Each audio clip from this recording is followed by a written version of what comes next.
Que tal? Moi boas tardes, moi benvidos a Conexión Galicia. Hoxe xa se adianta un programa diferente, un programa especial porque hoxe comezamos cunha serie de entrevistas a quen? Pois os voceiros da nosa terra, os voceiros de Galicia no Congreso dos Deputados. Comezaremos co Bloque Nacionalista Galego, o vindeiro mes xa virá o PSOE e xa en abril por o menos co Partido Popular, así que non perdo máis tempo cando son as 6:30 en directo, se nos seguen pola G2 e xa pola noite na canle principal da Televisión de Galicia e damos xa a benvida a Néstor Rego polo Bloque Nacionalista Galego. Como estás, Néstor?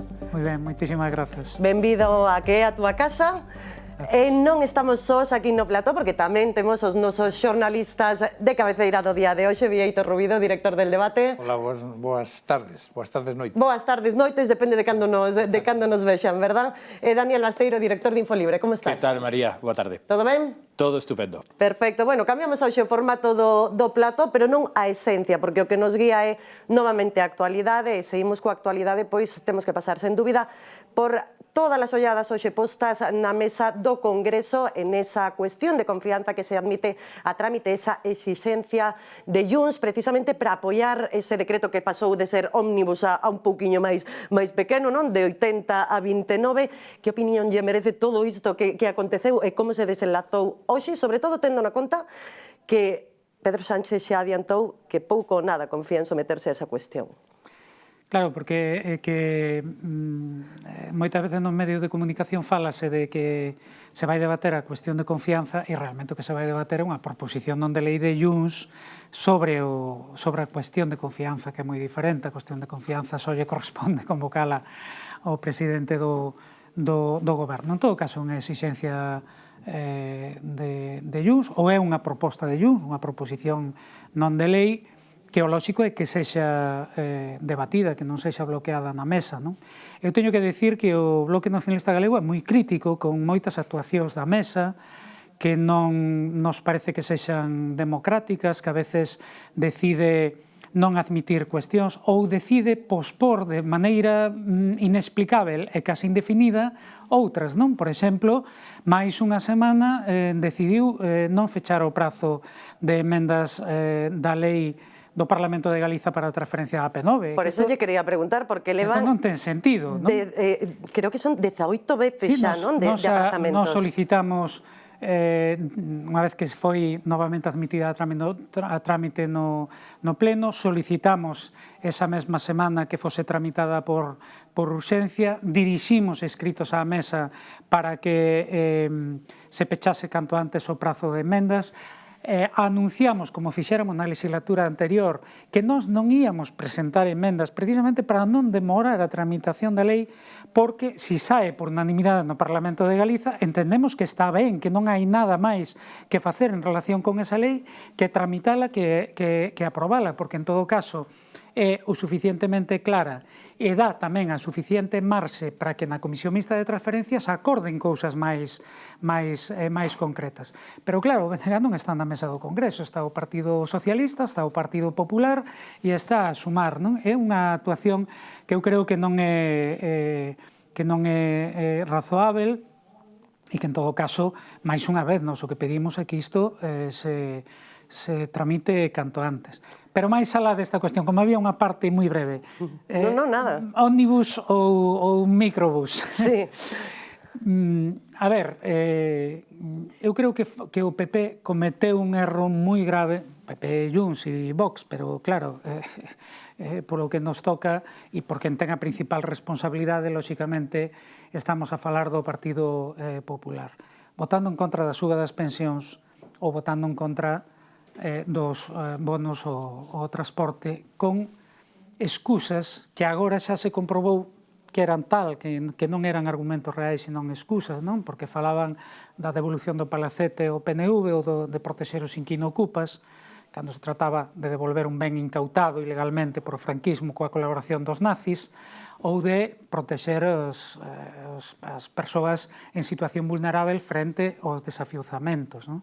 Agora, esas dúas cousas volven ir no decreto e o PP cambiou de posición. Por qué? Porque se deu conta que era un erro votar en contra da subida das pensións, que ademais ser unha subida que nos advertimos que nos parecía insuficiente con carácter xeral, 2,8, pero que recollía outra parte, que ademais está no acordo de investidura que firmamos o BNG co Partido Socialista, que é que as pensións mínimas e non contributivas subirían en maior medida que o IPC. De feito, soben con ese decreto, subían e volven a subir con ese decreto 6 e 9%, non? O cal eu creo que está ben, ainda estamos lonxe do que deberían estar, pero está ben. Entón, bueno, pois, a verdade é que eu creo que teria que ser o PP que explicase por que votou en contra e con que razón diferente agora cambia de opinión, se non é unha rectificación, que non queren asumir que é unha rectificación, mas de facto é, non? Volvo ao comezo, logo xa lle cedo tamén a quenda aos nosos xornalistas. Está de acordo con que se cedera a esa exixencia ou petición de Junts e non así a que leva facendo, por exemplo, o Bloque Nacionalista Galego e que foi un pacto para a investidura de Pedro Sánchez, como foi o traspaso da AP9? Bueno, o traspaso da AP9 non está, nunca se formulou na mesa aceptalo ou non, porque de feito foi xa aceptada pola mesa no seu día, calificada pola mesa no seu día, e foi debatida no pleno e admitida a trámite. Aquí o que hai é unha cuestión diferente, é que de maneira non xustificada o que se fai é, todas as semanas, prorrogar unha semana máis o prazo de emendas. Pero eu quero lembrar que esta lei ten detrás unha traxectoria nese sentido tremenda da que son partícipes as dúas principais forzas políticas. Cando gobernaba o PP e Ana Pastor era presidenta do Congreso, aí sí a mesa nin siquiera admitiu a proposición de lei do Parlamento de Galicia, que nin siquiera puido ser debatida no Congreso. E na legislatura pasada, mentres nós non presentamos emendas, o PP presentou unha batería inmensa de emendas que dificultou efectivamente a axilidade na tramitación e o PSOE presentou menos, pero presentou emendas que desvirtuaban o sentido da lei, porque deixaba de ser unha transferencia da infraestructura para ser só unha transferencia da xestión, e non era iso o que acordara o Parlamento de Galiza. Entón, nós o que reclamamos é que as forzas políticas de ámbito estatal respeten o que elas mesmas votan no Parlamento de Galiza, que nos parece que é o lóxico, non? O que indica unha mínima coherencia, non? Bieito. Sí, hola, boas tardes, Néstor. Boa tarde. Vamos a ver, a mí o que me chama a atención é que o BNG está dentro desos 5 partidos que sustentan a maioría parlamentaria que lle dá o goberno ao PSOE, pero non está sacando a rendabilidade que, por exemplo, teñen outras forzas, tanto vascas como catalanas. Podías nos facer unha pequena síntese de que ventaxas obtivo o BNG para Galicia, como, por exemplo, Bildu ou PNV para o País Vasco ou Esquerra e Junts para Cataluña?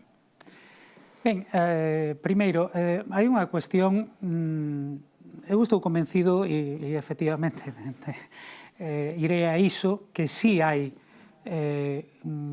vantaxes e beneficios evidentes da actuación do BNG con un diputado que son moi superiores ao que consegue o Partido Socialista con 6, 7 diputados ou que consegue o PP con 13 diputados. Que, claro, a nós fan moitas veces esa pregunta. Eu diría, e por que non lle preguntamos ao Partido Popular que foi o que conseguiu para Galiza con 13 diputados? Como non sexa, por exemplo, que esteñamos á cola do Estado español en pensións e que encima voten en contra de subir as pensións.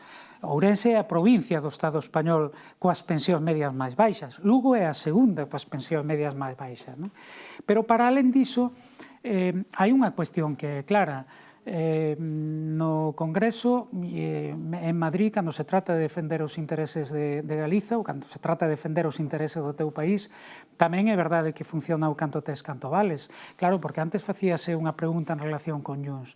Junts ten 7 diputados, ou Esquerra ten 7 diputados, ou Bildu ten 6 diputados, ou PNV 5. Eses diputados neste contexto son decisivos e necesarios sempre.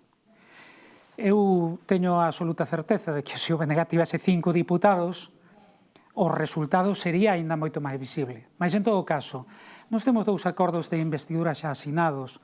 Neste último acordo de investidura, por exemplo, conseguimos que o goberno recoñecese non só a condonación da débeda en igual proporción, porcentaxe que se fosa facer con Cataluña, senón cunha diferenza. A compensación da débeda cando esa débeda é coas entidades bancarias, que foi o que fixo o Partido Popular en Galiza, e non co Fondo de Liquidez Autonómica, non? Porque a do FLAP pódese directamente condonar, a outra haina que compensar, non? Estamos falando de unha cantidade que pode oscilar entre os 700 e 1.400 millóns de euros, depende de como se compute. E di o Partido Popular que non lle interesa, que a Galiza non lle interesa que se lle condone débeda, cando resulta que o pagamento da débeda é a terceira partida máis alta nos orzamentos de Galiza. Como se pode explicar isto? Nos conseguimos, por exemplo, que houvese investimentos en infraestructuras, está finalizado, que era do acordo anterior, está finalizando as obras de modernización e electrificación da liña ferroviaria Ourense-Lugo-Ourense, está en actuación a conexión ferroviaria co Porto Exterior da Coruña, que estaba no primeiro acordo de investidura. Hai descontos na P9 de até 75% e haberá nas próximas semanas tamén na P53 para usuarios ou usuarias habituais. E hai cuestións, sobre todo, que a importancia está en que o BNG conseguiu colocala na axenda. Por exemplo, as cercanías ferroviarias, que é unha discriminación para Galiza, porque non hai ninguna área de medio millón de habitantes en ningún sitio do Estado español que non teña cercanías. Só Vigo, Pontevedra, Ourense a Coruña. Está no acordo de investidura, estáse facendo o estudo. Hai o compromiso de que nesta legislatura se van a implantar esas cercanías ferroviarias. Por tanto, hai o estudio da conexión entre Santiago e Lugo, en fin, podría continuar. Hai actuacións que están en marcha e eu teño que recoñecer que hai outras que non. Pero se o Venega se queixa de que hai compromisos que o goberno non cumpre en tempo e forma, e por sermos claros, por exemplo, a creación de xulgados de violencia de xénero nas cidades galegas aínda non se efectivizou.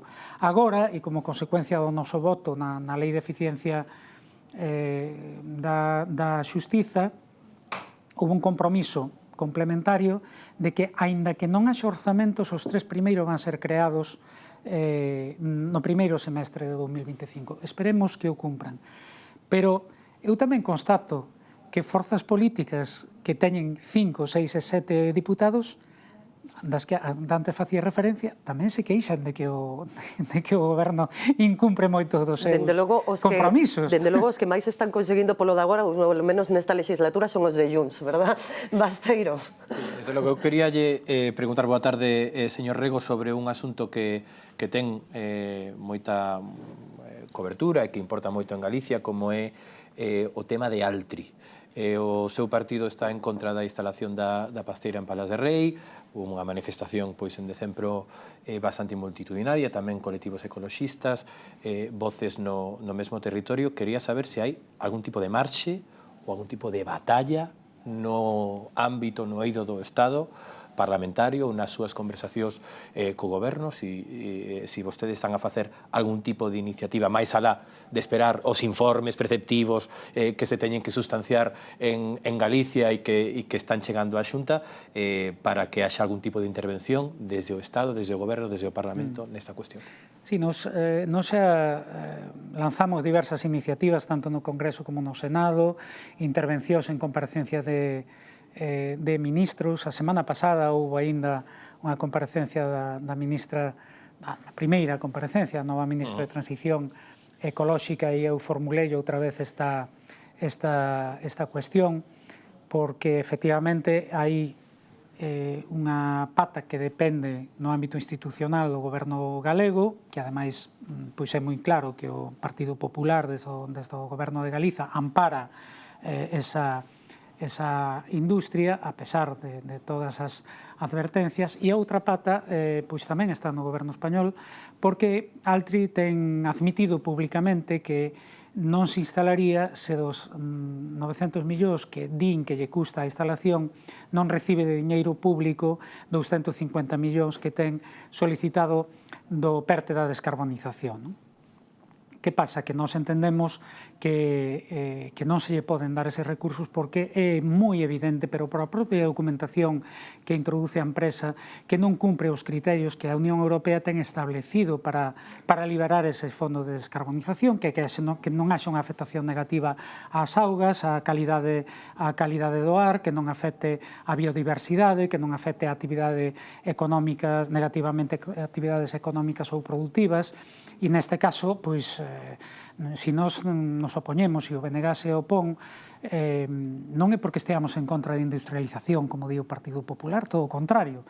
Somos non só crentes, sino convictos de que o noso país ten que industrializarse, porque é a oportunidade... Con moitos postos de traballo tamén, non? Claro, pero o que estamos vendo e o que demostran estudos, mesmo estudos académicos que se levan feito á Universidade de Santiago e de outros ámbitos académicos, é que esta industria pode destruir máis empregos dos que crea. Para empezar, no entorno máis inmediato da Ulloa, no sector agrogandeiro, turístico, vinculado ao Camiño de Santiago, pero de maneira moi especial na Ría de Arousa, nun sector pesqueiro e marisqueiro, que todos sabemos que a Ría de Arousa é unha das rías máis productivas do mundo, e a contaminación do Ulla pode afectar efectivamente de maneira moi negativa, sumado ademais a reapertura da mina de Touro, que tamén avala a Xunta de Galiza, pode afectar de maneira moi negativa a esa actividade e destruir postos de traballo. Nós queremos unha industrialización racional, que desenvolva as potencialidades que ten o país. Creemos que esta non é, e non o creemos nós, creno amplos sectores sociais, creno tamén persoas no ámbito científico e técnico, e se o pasado 15 de decembro houve unha manifestación multitudinaria e histórica de máis de 100.000 persoas en Santiago de Compostela, nos entendemos que as administracións deberían escoitar tamén a opinión pública. Entón, nós faremos a parte que nos corresponde, pero eu tamén digo, creo que a chave para que muden as políticas do PP en relación con Altri está precisamente nesa presión social que creo que é moi evidente, contraria a un proxecto que ademais vai fomentar máis eucaliptización, perda de biodiversidade e afectación moi graves ao ambiente. Veremos que o que ocorre nas vindeiras semanas, porque coido que seguiremos falando deste asunto. Quería voltar sobre unhas palabras que dicía vostede antes, que dicía que o goberno xa aprobou varias cousas para Galicia, pero moitas outras, non? Por exemplo, a AP9, as axudas á dependencia, o fin do último tramo do AVE. Malia isto, cal será o seu voto con respecto aos presupostos? Pois, mire, vou contestar como se debe neste caso, depende. Depende? Sí, porque... Ainda depende? Porque dicía Bieito Rubido que somos do grupo de 5 partidos. En fin, nós somos, se se quere, do grupo de 5 partidos que apoiou a investidura. Sí. Pero ás veces fálase de que somos que facemos parte da maioría parlamentaria, a veces mesmo se nos tenía, é que vos gobernades, non, miren, nós non gobernamos, nós temos un acordo de investidura, non é ni siquiera un acordo de legislatura, nós non temos ningún compromiso co Partido Socialista para alén de votar a favor da investidura de Pedro Sánchez. Nós o fixemos, cumprimos a nosa parte e agora o que reclamamos é que o PSOE e o Goberno cumpran a súa. Entón, que imos votar nos orzamentos? Pois depende de se eses orzamentos, nas partidas que recollan, permiten sacar adiante elementos que están incorporados a ese acordo de investidura, por exemplo, en relación coa modernización das infraestructuras ferroviarias no noso país, que é moi importante, con novas partidas para a dependencia, que hai que recoñecer que na legislatura anterior coñeceron un impulso moi grande, só no ano 2021 se incorporaron 600 millóns de euros, pero non é suficiente, o Estado sigue incumprindo a súa obriga legal de 50%, non? De si efectivamente pois neses orzamentos hai partidas para a creación deses xulgados de violencia de xénero, ou se paralelamente o PSOE está disposto a negociar non só a axilización da transferencia da AP9, sino o rescate da AP9, a finalización da concesión da AP9, que eu creo que esta é a chave, porque o que non ten ningún sentido é que como consecuencia dunha decisión que no ano 2000 adoptou un goberno do PP de Aznar, de prorrogar 25 anos a concesión, teñamos que seguir pagando unhas peaxes que ademais son elevadísimas e inxustas até o ano 2048. Entón, nós estamos por iso. De feito, trouxémolo ao Congreso e xa se aprobou no Pleno en 2 ocasións. Unha proposición de lei e unha moción do BNG a favor de acabar a concesión. O sorprendente é que o PP prorrogou no seu día e agora vota a favor de acabala, parecenos ben, todo o mundo ten dereito a rectificar, e o PSOE, que criticou no seu día e que sigue recoñecendo que foi unha decisión inxusta, agora di que é moi custoso e que non pode ser, ou non pode ser que de maneira inmediata. Pois eu creo que se aquí tamén hai presión social, vamos dobregar o goberno neste sentido e conseguir que se libere de peaxe a P9, porque creo que é de xustiza, xa le van pagando máis de 50 anos. Eu quería ter ese titular dos orzamentos, pero imos quedar así. Vieito, non sei se tes unha preguntiña máis. No, é que estaba escutando a Néstor cando decía que o PP, cando estaba no goberno, estaba en contra, e o PSOE cando está no goberno. Entón, se me permiten unha pregunta de fondo, de política de fondo, non é o mesmo gobernar que estar na oposición? Non, eu teño a certeza de que non é o mesmo gobernar que estar na oposición, pero o que non é de recibo é unha incoherencia tan radical e tan descarada, non? Que a veces é que quen estivo o ano pasado co ano seguinte de estar na oposición culpa de todos os males o novo goberno e dice, a ver, un poquinho de contención, un poquinho de sentido común. E esa incoherencia de decir xustamente o contrario do que facías cando estaba no goberno ou facer xustamente o contrario do que dicías cando estaba na oposición, pode haber matices. E ti podes chegar a dicir, mira, eu defendín isto e agora que estou no goberno recoñezo que non é fácil. Mas en todo caso eu vou manter o compromiso, vou mirar como o fago, non? Non, aquí o que hai é olvídome do que dixen e fago xustamente todo o contrario. Eu creo que iso a xente tampouco entende moi ben. E recoñezo que non é igual estar na oposición que gobernar. Eso por descontado, porque creo que sería absurdo dicir o contrario, non? Basteiro, temos tempo para unha pregunta máis. Sí, eu quería facer unha pregunta sobre o eido laboral. Hoxe no Consello de Ministros presentouse o anteproxecto de lei para reducir a duración da xornada laboral. Quería saber si, polo que vostede puido ver do proxecto, lle sona ben a música, si contará co voto a favor do BNG, e xa que me permite, sobre a coherencia ou sobre a revisión das posturas, vemos unhos datos de emprego, de afiliación á Seguridade Social, un mes de xaneiro que destrue emprego, pero que o goberno, polo menos central, di que son moi bons os datos, e é certo que hai unha melloría en algúns datos moi obxectivos, que o goberno, entre outras cousas, atribúe á reforma laboral que o BNG votou en contra. Quería saber si despois da aplicación da reforma laboral destes anos e cus datos de emprego, que evidentemente teñen moita letra pequena, pero que teñen tamén cousas boas, o BNG se arrepinte dese voto ou si revisa de algún xeito a posición que tiña entón cando expresou un non moi rotundo. Nós creemos que fixemos o correcto e eu remítome ao que é constatável e é que o goberno do PSOE de Unidas Podemos naquela altura, agora Sumar, comprometéranse a, palabras literais, derrogar íntegramente a reforma laboral do Partido Popular. E a constatación é que non o fixeron. Só derrogaron de verdade un artigo que é o referente á ultraactividade dos convenios, modificaron parcialmente outro que é a prevalencia dos convenios de empresas sobre o do sector, se modificouse, mais só no ámbito salarial, non no resto das condicións laborais, e despois cambiaron o tipo de contratación. Pero, sinceramente, non creo que se poida soster que a mellora da situación económica e a creación de emprego dependa do tipo de contratación. Porque o tipo de contratación non mellorou, en todo caso, a precariedade que existía. Todo o contrario, dá impresión, non? Os datos avalan que empeorou que xerou máis precariedade, non?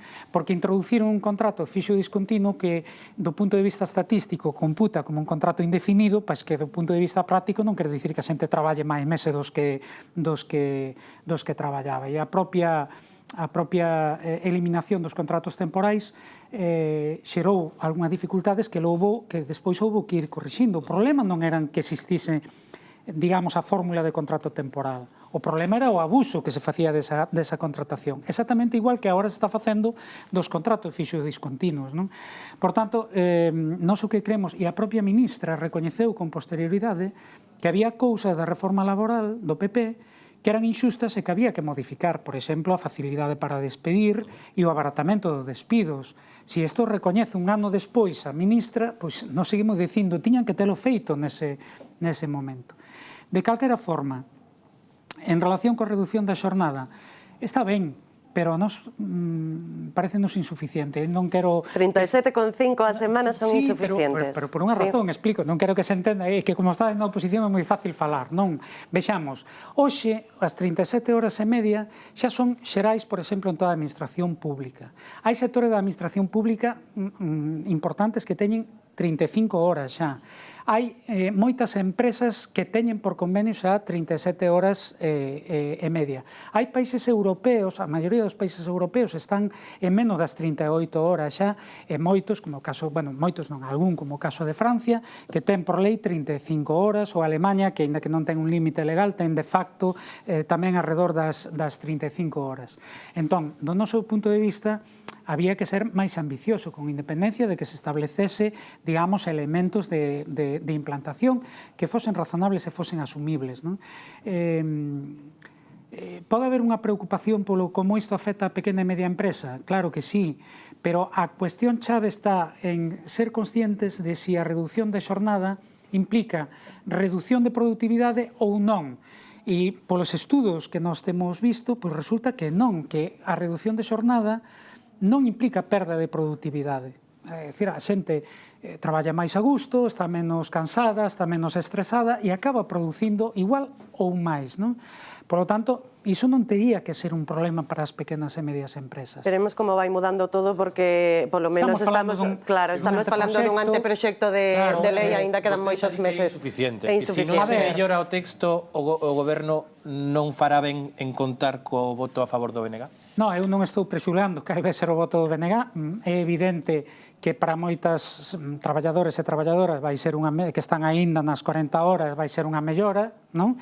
E, por tanto, non estou prexulgando que vai ser o voto do BNG. Todo o que signifiquen avances nós sempre o imos apoiar, pero iso non quere dicir que non podamos ter unha posición de reclamar que haxa valentía para ir un pouco máis alá, como están reclamando, pois, por exemplo, no ámbito sindical, pois, por exemplo, a Confederación Intersindical Galega, que é o sindicato mayoritario na Galiza, que está reclamando as 35 horas. E mesmo nese ámbito sindical, pois xa en moitos sitios pois está falando de que ten que haber un horizonte de 32 horas e 4 días de traballo á semana, que, por exemplo, os 4 días, pois en Bélxica xa é unha cuestión que funciona, aínda sin esa reducción horaria, non? Entón, non sabemos que non se pode facer todo xunto, pero hai que ter un horizonte. Todo o que implique avanzar, pois, lóxicamente, estamos quedando sen tempo, señor deputado, queríamos ese titular, tampouco temos. É que non quería que marchara sen facerlle un breve cuestionario que nos demandaron os nosos telespectadores, que eles chaman de achegar o político aos cidadáns. Son unha batería de preguntas que nos trasladaron e que se nos ocorreron aquí. Comezamos por unha ben fácil. Cal é o seu prato favorito? Eu teño... Eu sou moi simple neso, moi sinxelo, non? Unha tortilla ben feita encántame, o raxo. Vale. Fígado encebolado, por exemplo, non? Que é un prato que non lle gusta a moita xente. Para min é un recordo da infancia. Iso xa non é concreto.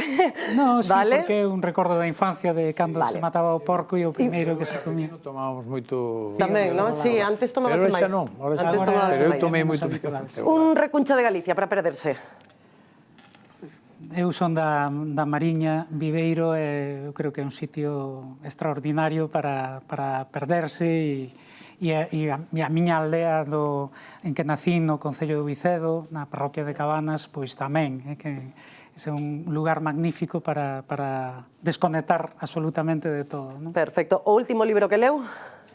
Pois mira, a veces das casualidades, o último libro que lín foi un libro en catalán de un compañeiro que foi diputado da CUP na última legislatura, Albert Botrán, que é historiador, e que acaba de publicar un libro sobre Lenin que se titula Si Lenin aqueixese el cap, en catalán, que se traduciría algo así por Se Lenin levantase a cabeza.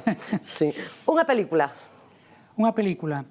Eu teño unha película, teño moitas que me gustan, e hai unha que seguramente non é das mellores, pero que a mí me encantou sempre, que é esta de Billy Wilder, Primeira Plana, que me parece que é excepcional, non? Porque é toda unha lección do que é a manipulación informativa. Creo que debería ser obrigatoria na facultade de xornalismo e, en todo caso, que moita xente debía vela, porque creo que, ademais, é un tema que está de moita actualidade, lamentablemente, no noso país tamén. Entramos en terreo xa delicado. O seu equipo? O equipo? Pois, mire, eu son pouco de fútbol, confeso iso.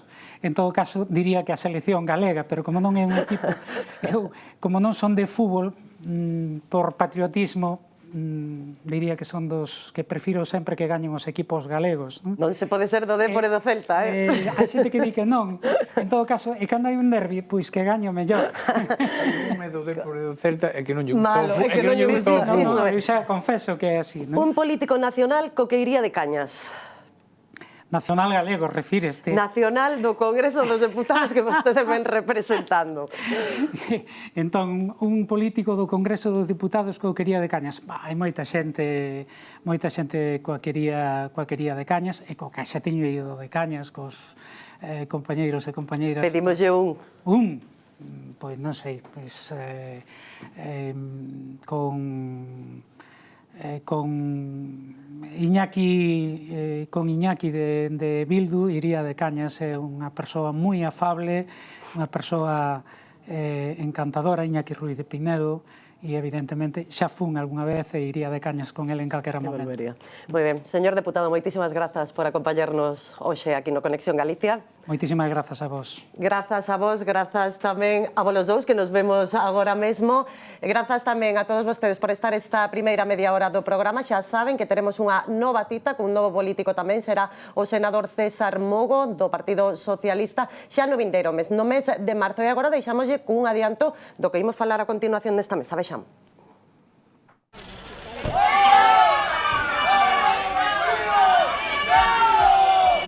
Quien tiene la responsabilidad de perseguir el delito en España está siendo investigado por la Comisión de un Delito Penal.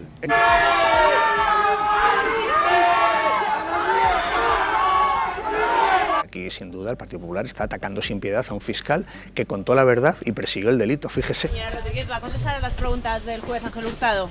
Lo que tiene que hacer ahora el Gobierno es trocear la Fiscalía General del Estado para que el fiscal se quede fuera. Y si trocea la Fiscalía General como troceó el decreto ómnibus, nos podríamos poner de acuerdo. Empezamos la votación.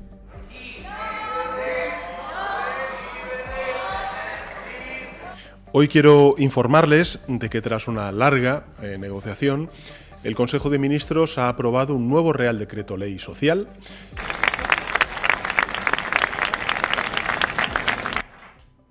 De todo isto falaremos ao longo desta, menos de media hora que nos queda xa, e incorporamos aquí a esta mesa a Paula Chouza, xornalista del País. Que tal? Moi boas, moi ben. Ben. Hugo Pereira, xornalista des Diario. Todo ben? Todo ben. Aquí, pendente da entrevista que acabamos de escoitar. Estiveche de lamento. Como foi? Como viches? Paula? Bueno, eu quedome coa denuncia que fai, que creo que é moi pertinente, de como ás veces a mesa do Congreso pospón, máis que pospoñer, prorroga todos os prazos de emendas de infinidade de iniciativas que quedan guardadas nun caixón. Pasou durante moitos meses coa ILP para a regularización de migrantes, que agora está xa noutra fase, pero pasa con cantidade de iniciativas que os partidos non teñen interese en dar saída. E creo que iso é importante. Extrañoume, sorprendeume que todavía hoxe defenda o voto en contra da reforma laboral. Hugo?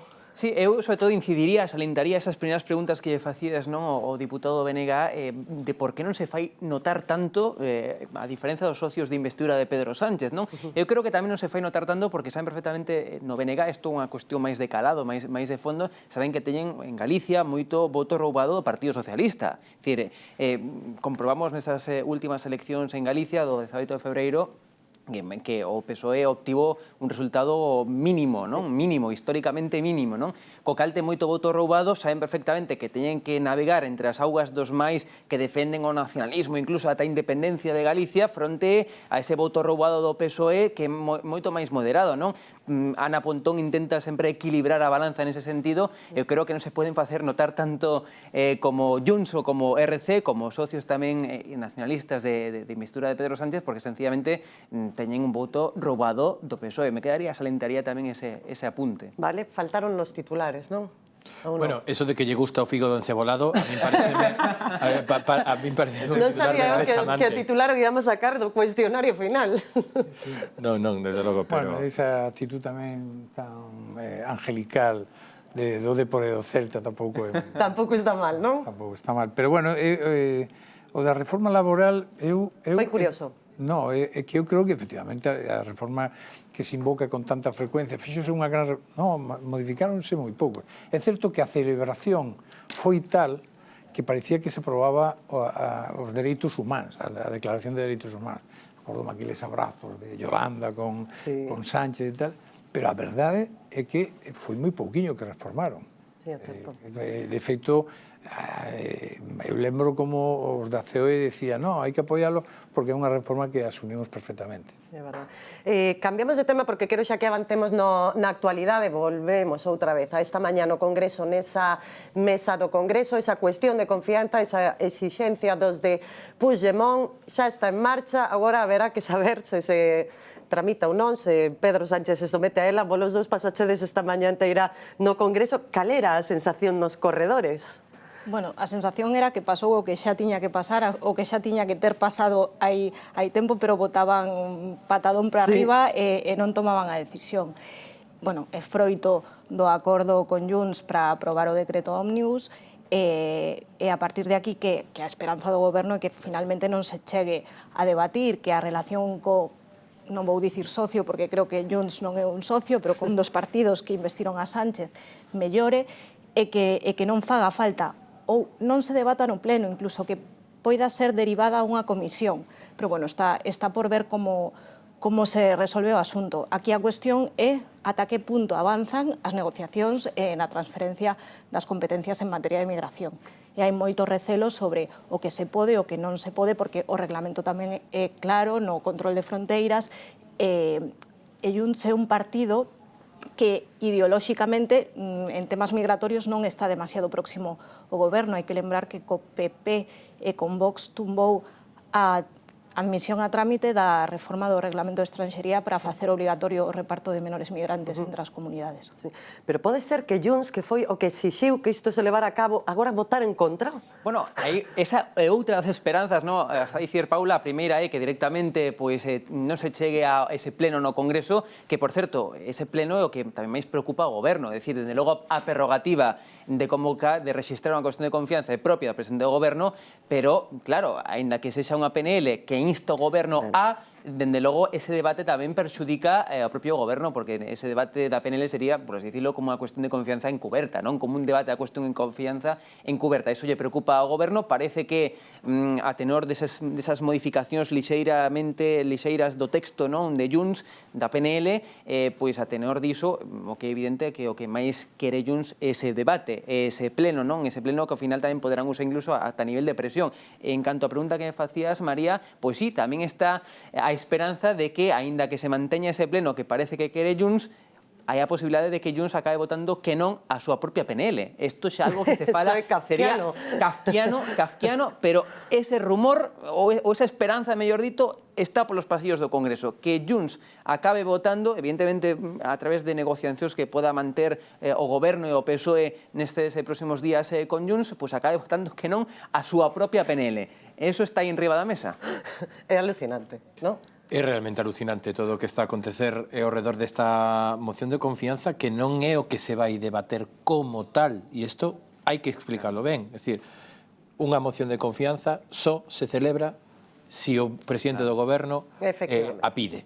O que se está en cuestión é se hai un debate sobre un texto non vinculante onde, por certo, cunha redacción bastante coidada, se lle di ao goberno que considere someterse a algo que non ten nos seus planes facer. Así que eu creo que, bueno, é unha especie de artefacto, non, de aparello político que puxo sobre a mesa Junts per Catalunya. Lembrade, non, cando dicía que interrompía toda negociación sectorial, pero na práctica toda negociación e toda posibilidade de acordo cun partido socialista e cun goberno que non cumple, tal, ao final, por debater un texto non vinculante, que ademais o goberno di que nunca se someterá a esa moción de confianza porque sería poñerse nunha situación de fragilidade para ter que facer máis cesións ou chegar a máis acordos, ao final por eso votaron a favor ou acordaron unha serie de decretos importantes. Eu creo que é un artefacto político artificial que Junts per Catalunya se saca da manga para ter protagonismo. E iso é o que precisa. Está fora da Generalitat en Cataluña, fora de moitísimos concellos, diputacións, e precisa cun líder que está en Waterloo ter protagonismo político. Esta pode ser unha vía para que eles teñan protagonismo político, pero na práctica, na vida dos cidadáns, mesmo na estabilidade parlamentaria, ten un efecto moi cercano a cero. Pero por moito que sexa un artefacto político, estou de acordo contigo, Daniel, o propio debate, como dicíamos antes, desgasta o goberno. Al final, unha cuestión de o instar o goberno, que un socio necesario do goberno insta o goberno a cuestión de confianza, significa que perdeu a súa confianza, daí a cuestión de confianza. E claro, ese titular, ese debate en sí mismo, ainda que sexa un artefacto, acaba desgastando ou poñendo en máis dificultades o relato do goberno. Entón, por moito que sexa, insisto, pois eso, artificial, dende logo todo, porque a prerrogativa propia, como dicías, Daniel, perfectamente propia do goberno, o propio debate en sí mismo sí que pode acabar afectando o relato do goberno. Todo isto chega despois de que se lle prometera a Junts precisamente para que apoyara ese decreto ómnibus, bueno, logo pasou a ser mínibus, e aí xa contou tamén co voto do Partido Popular. Bieito, equivocouse o Partido Popular na súa estrategia? No, eu creo que non. Vamos a ver, aquí o que se a mí chamame moito a atención o como se esta hora, no, é que vamos a ver, máis alá de que poidas ou non estar de acordo co do Palacete ou algo así, é que estamos falando de 80 medidas que se levaban. De 80 a 29, non? Claro, e algunhas delas moi relevantes que tiñan que ver con subidas de impostos e con algunha cuestión que tamén que foi, digamos, cuestión sine qua non, tanto por Junts como polo PP, que era o impuesto ou impuestazo ás eléctricas, non? A máis dixo ali desde o primeiro momento, por iso me parece que a demagoxa é moi evidente. Oiga, traiga vostede mañá o decreto da suba das pensións, e mañá mesmo se lles aproba. O que pasa que Sánchez, na súa estrategia, que xa coñecemos, que é sempre violentar moito, en lugar de atopar vías de consenso, é violentar permanentemente o debate, é unha característica de Sánchez, pois dixo, non o vamos nin a trocear. Ás 48 horas estábase troceando, e agora troceámolo, pero xa bichedes, aquí este señor era mentira. Non, é dicir, o tema do Palacete, que non é certo que conta porque había xa unha sentencia do Supremo de que iso era propiedade do Estado, é un tema menor, non cabe ninguna dúbida. Aquí a cuestión máis importante eran outras, que tiñan moito que ver con impuestos e con subidas de impuestos a cuestións que tiñan moito que ver, a súa vez, cos cidadáns normais. É dicir, a mí pareceme que, bueno, ahora podese facer todo o que se queira. A xente non é tonta, É dicir, pretender que os cidadáns se comen todo o que se lle conta é un erro. E algún día, hoxe non temos tempo, pero algún día contarei unha historia que eu vivín na Coruña fai moitos anos, cando entrevistaban unha señora de Cervantes e dicían que a iban a levar nun Land Rover a votar, e dixo un dos compañeiros meus, claro, xa lle dan o voto, non? E dixo a señora, non, señor, eu voto quen eu quero. Que quero dicir con isto? Que a xente non é tonta, que a xente, xa lle podemos contar moitas cousas aos xornalistas, a xente na rúa dase perfectamente conta de que o PSOE tiña un proxecto de levar un ómnibus con 80 medidas, tuvo que trocealas despois de dicir o propio Sánchez de que non as iba a trocear, de que o iba a sacar fora como fora. Basteiro. Eu só escoitei un argumento do Partido Popular antes da votación do decreto, que era o tema desa propiedade do PNV, por certo, expropiada pola Gestapo no seu día e despois transferida a España, que nese momento era unha dictadura. Ese foi o único argumento. Despois do argumento vin que se engadía outro máis, que era o das ocupacións e do tema dos inquilinos. Ben, esas dúas medidas están no novo decreto. Están tal cual. De feito, o que presentou o Partido Popular é unha proposición de lei sobre as pensións. E neste novo decreto hai as pensións e outras 28 medidas. A última explicación que deu Feijóo é: vamos votar a favor porque a Pedro Sánchez lle gustaría que votáramos en contra. Entón, como Pedro Sánchez quere que votemos en contra, como fixeron a outra vez, agora vamos votar a favor. A min pareceme que isto non é serio. Si te opós por unha medida, bueno, despois había outras ficticias que nunca estiveron no decreto, como a suba do prezo dos alimentos, etc. Pero si te opós por unhas medidas a un decreto de 80 medidas, despois, con esas dúas mesmas medidas, apoias un decreto de 29, home, eu creo que hai un problema de coherencia. E así está tendo un problema o Partido Popular a hora de explicalo, non? As pensións eran ao comezo menos importantes no primeiro decreto que no segundo. Ahora si importan as pensións e antes importaba máis o palacete do PNV.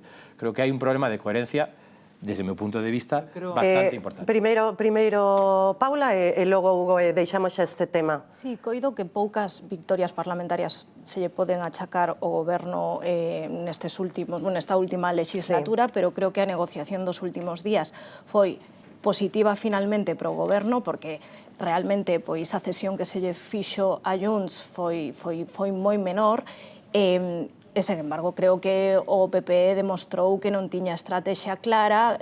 Feijóo reaccionou á presión tamén dos seus propios varones.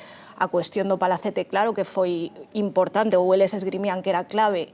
Levaron o enfrontamento con Aitor Esteban, entre Aitor Esteban e Miguel Tellado. Vamos, el PNV. Efectivamente. Os tuits nas redes sociais tamén eran...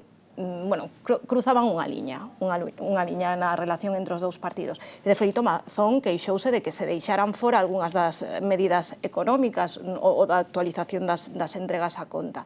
Así que, ao final, eu coido que o PP isto non lle saiu ben, dicía que Sánchez é capaz de todo con tal de darnos a nós, pero as pensións deberían estar aprobadas mañá. Aprobáronse no seguinte Consello de Ministros. Menos dunha semana despois, do xoves o martes. En este caso, eu creo que o goberno saiu reforzado, ao menos desa negociación. Temos diversidade de opinións, sí. Sí, eu creo que o Partido Popular cometeu un erro estratégico e non foi o cambio de voto. Me explico. O cambio de voto, eu creo que foi unha boa estrategia dende o punto de vista que cortou o relato do goberno de que o Partido Popular está en contra da subida das pensións, cousa que nunca estuvo, cortou o relato, ademais, de que o Partido Popular está en contra da bonificación do transporte, que nunca estuvo, cortou o relato do tema das ayudas das ayudas da Dana. É dicir, cortou ese relato e, ademais, tamén cortou incluso ata o obxecto da manifestación dos sindicatos convocadas para este pasado fin de semana. Eso creo que foi unha convocatoria, por certo, absolutamente minoritaria. 200 persoas aquí en Madrid sen ir máis leixos. Bueno, eso creo que foi un acerto estratégico. Cal foi, a meu punto de vista, o error que tivo o Partido Popular? Pois centrarse fundamentalmente, como decía Beito, nesa cuestión menor que o do palacete. É dicir, se centrou tanto en criticar o tema do palacete cando podía criticar en términos generais o uso do decreto ómnibus, gastar esas forzas de criticar o palacete en criticar, que se está xuntando unha cuestión tan relevante como é a subida das pensións, a bonificación do transporte e as axudas da Dana con outras cuestións que non teñen nada que ver e que, por tanto, o uso dese decreto ómnibus desa figura. Claro, non contou o Partido Popular que podía facer este xogo ao goberno de incluir ese palacete que tanto se centrou o PP no palacete, incluílo tamén neste decreto ómnibus, agora din descafeinado, non?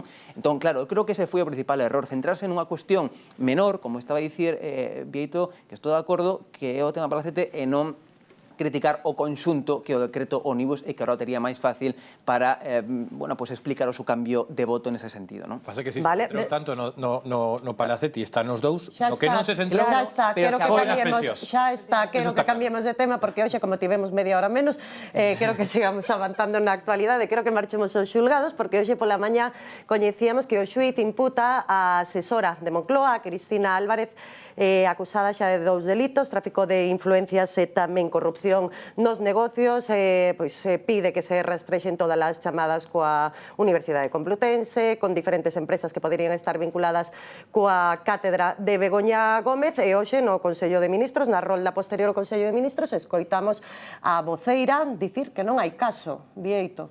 Bueno, levan dicindo que non hai caso desde o minuto 1, non?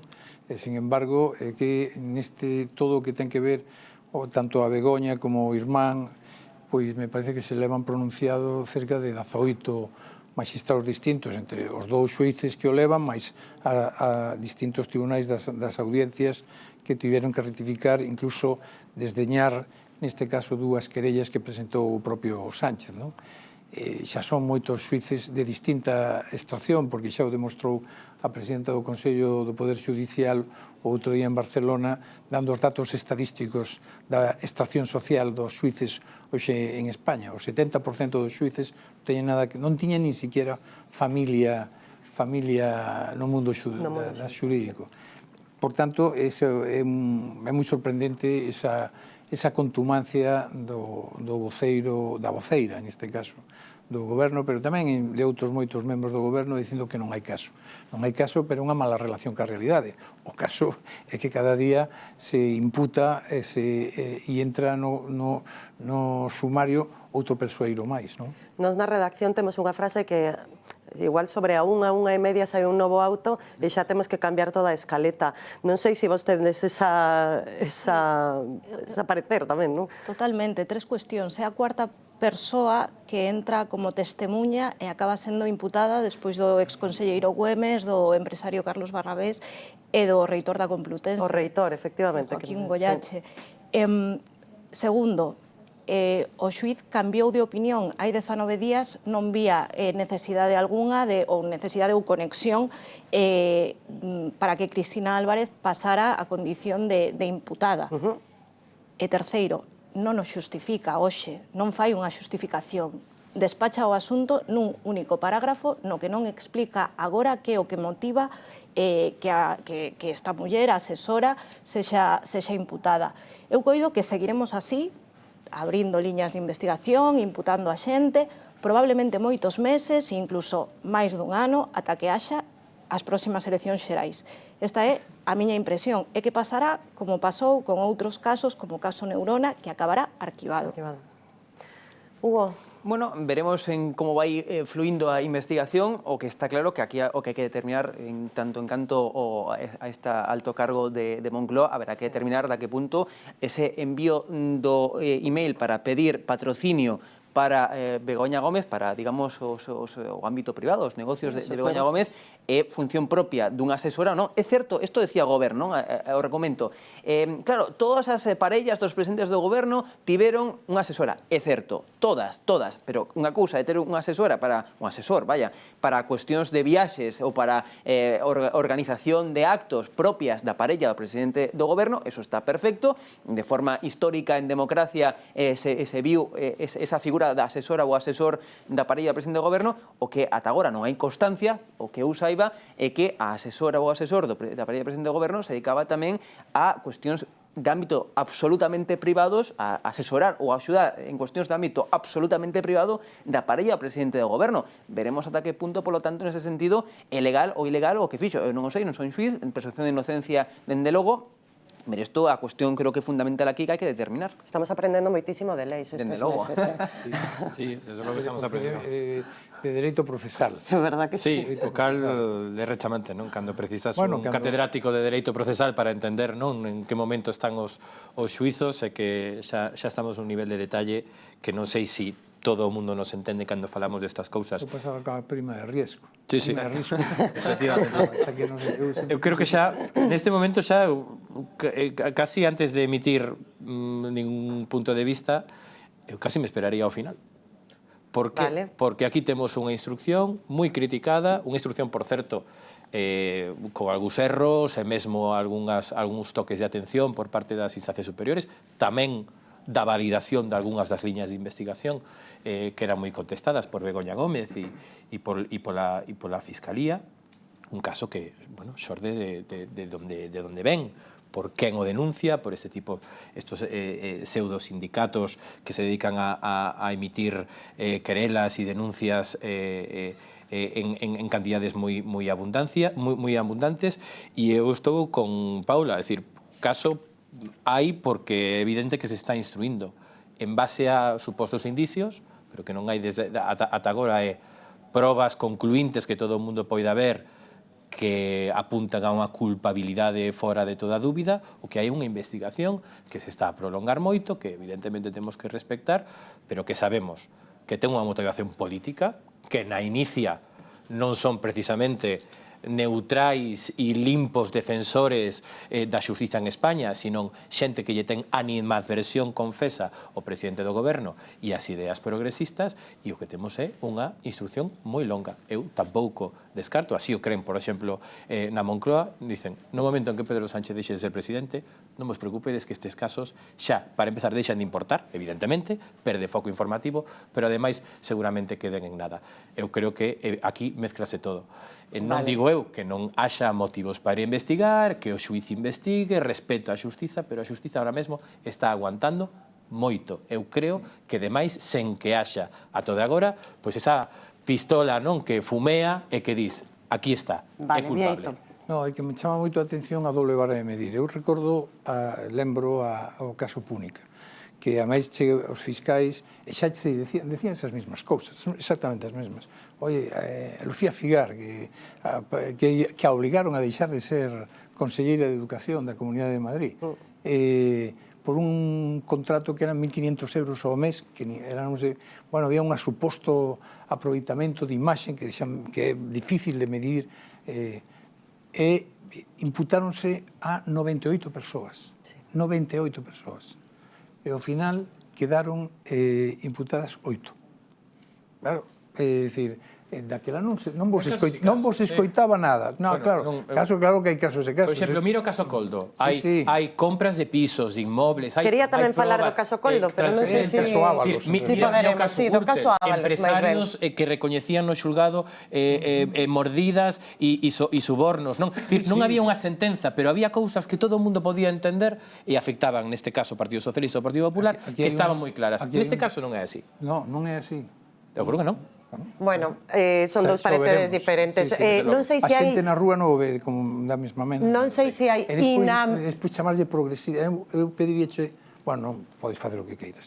Pero que, claro, a min isto de progresista... Oiga, un momento. Progresista é unha expresión que eu non lla podo dar agora mesmo á esquerda española. É dicir, progreso é un concepto... públicos, as pensións, o salario mínimo... Seguimos, señores, seguimos, porque quedannos moi poquinhos minutos e quero que vayamos co asunto Ábalos, que esta mesma mañá tamén nos deu varios titulares, volve a declarar o día 18, encárgase un informe de patrimonio, tamén as chamadas que tivo con ministros, co xefe de organización do Partido Socialista, pero vou o día 18. Cítanos novamente ante o xuiz e pídovos en poucos segundos que me digades medidas cautelares, prisión provisional, retirada de pasaporte, Hugo. Eu creo que o máis relevante é eso, non? Máis sala de investigación que continúa, que eu sei que creo que ten máis entidade o caso Coldo que o caso Begoña Gómez, indiscutiblemente, pero máis alá diso, o tema son as medidas cautelares. É dicir, se con todo o que descubre agora co tema patrimonio que xa está pedindo, incluso ata o patrimonio do seu propio fillo, se sae ou non con medidas cautelares. Eu creo que eso vai a ser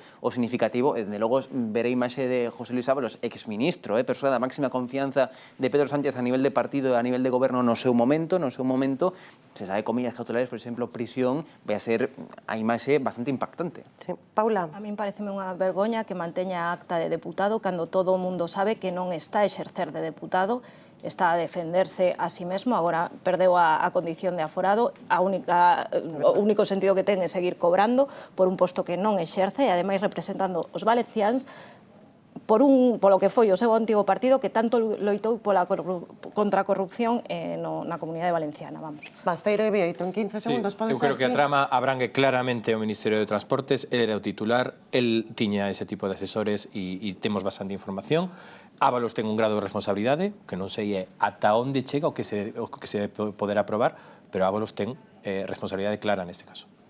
Sí, eu creo que a medida que vayamos coñecendo novos datos, pois creo que é un caso de unha gran dimensión, porque eu creo que tamén está a financiación do partido, como se vai a demostrar. Pois veremos que o que acontece se finalmente ese día 18 pois rematábalos unha prisión provisional ou cunha retirada do pasaporte. Moitísimas grazas por esta banda aos dous e por estar tamén co deputado Néstor Rego. Moitas grazas tamén a vos dous e moitas grazas a todos vostedes por acompañarnos un día máis. Xa saben, isto é Conexión Galicia, son María Cheda e vémonos todos os martes.